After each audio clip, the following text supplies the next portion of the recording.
you know what? Being accepted is one thing that killed me. And you have to learn, what do you want in your life? We have so much influence coming at us that we are so lost. We don't know what we want to do because we don't spend enough time with ourselves. You have to learn to shut off a phone, shut off a computer, shut off a TV.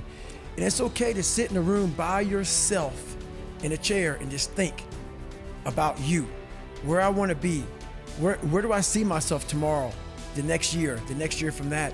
And it takes a lot of self-discipline to be able to do that nowadays, because you want to be so attached to everything. You want to be so caught up with the world. The world's moving too fast. The world's moving so fast that you're trying to keep up to the point where you lose yourself in the world. So you have to take that time and go to that dark place in your mind and discover who you are. All that shit that I went through in my life to get here today, it is tattooed.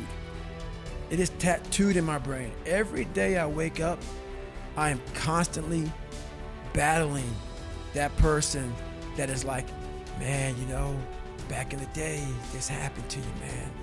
You know, like, you got called nigger so many times, and your dad beat the shit out of you, man, and you know, you couldn't read, and this dad going junior year. All these things start to creep up, even now where you're at today.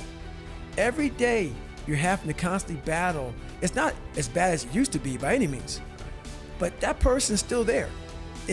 That person always lives. And that's the point about, you have to continue to always challenge yourself every day, because what happens is, once you transform yourself, and even though I'm not running from myself, I'm constantly facing myself. I'm constantly battling myself. I'm not running from them anymore. I used to, but now I'm constantly battling them. So now what happens is, once you get to a point in your life where you're able to be on a podcast or be on a TV show and tell everybody how fucked up you are, I will answer any question you want about me. Anything I did, anything bad, good, ugly, I will tell you. When you get to that point in your life, that's where your real journey begins. And you no longer have to have a small victory to keep you going. You now realize what your purpose in life is. And you realize all this shit's just part of it.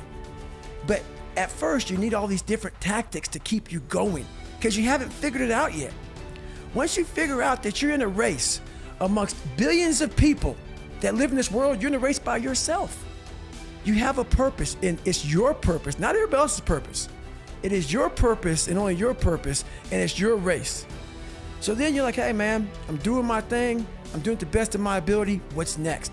There's no longer these small increments to get through life, because once you figure out why you're here, it just becomes a process. The reason why we go back to old habits is because our goals are too lofty. We're not achieving our goals fast enough. So what happens is, you know what? Oh man, we're very impatient nowadays. For me, it was good. I didn't have a phone. I was out of this world by myself. It was a race against David Goggins. It wasn't a race against, God, I want to look good for this person or that person. It was me. I got to change myself. So for me, if I lost 5 pounds in a week, I got a feeling. I allowed myself to feel proud of that. I didn't look at, I got to lose 106 pounds. I'm like, man, I went from 297, now I'm 292. In 1 week, man, I'm killing it. We're not proud of ourselves for the small accomplishments. What we need is, we need this monstrosity of a thing to happen and say, I did it. Nah, there's a process that you have to go through, and patience is the process. And if we don't have patience, after a week, I haven't lost 30 pounds, man, I'm done. I'm over it. So that's what I found out with people, man. They're not patient enough to realize and to enjoy the moment, not live in it, just enjoy it. There's no finish line in life, but enjoy that moment. Roger that, man, I lost 5. Let me go 10 next week. So that's the whole thing about it. Well, as you know, I'm a serious introvert, and very afraid of people. I got judged so much growing up that this is uncomfortable for me. All these podcasts, that's why I post once a week. Yeah. I don't, people are ugly, people are nasty. They make me want to choke the shit out of them. And they're just nasty people. So I stay away from them. But the one thing I realized, why I wrote the book, is honestly, I have a story to tell, as we all have a story to tell. And what I realized on my journey was a lot of us don't believe that we can achieve the impossible. And along my journey, I started realizing, man, I gotta fucking tell some people about this shit, man.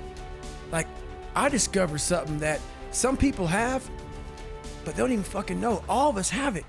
But along this way, I wasn't, like I said, I wasn't a theorist. I became a practitioner. And I was like, my God, I'm busting down so many barriers of, like, I have a learning disability. Okay, but I'm catching up with everybody. I figured that out. I figured out all these negative things in my life that were keeping me in this hole. I'm like, I gotta tell people, man, that, hang on a second, man. You can fucking achieve the absolute impossible. You don't need great parents. You don't need like a private school. You don't need to have this humongous GPA and all this other shit. What you need is the one thing I talk about in my book, which is straight up brutal work ethic. You have to be willing to outwork everybody in the world. And that's the hard part. That's the hard part. This isn't like some 5-step process where you can do these 5 fucking steps, you're gonna end up with this magical world. Nah, I'm basically teaching you how to callous over your victim's mentality. I'm teaching you how to, like I did 67,000 pull-ups in training for the pull-up record.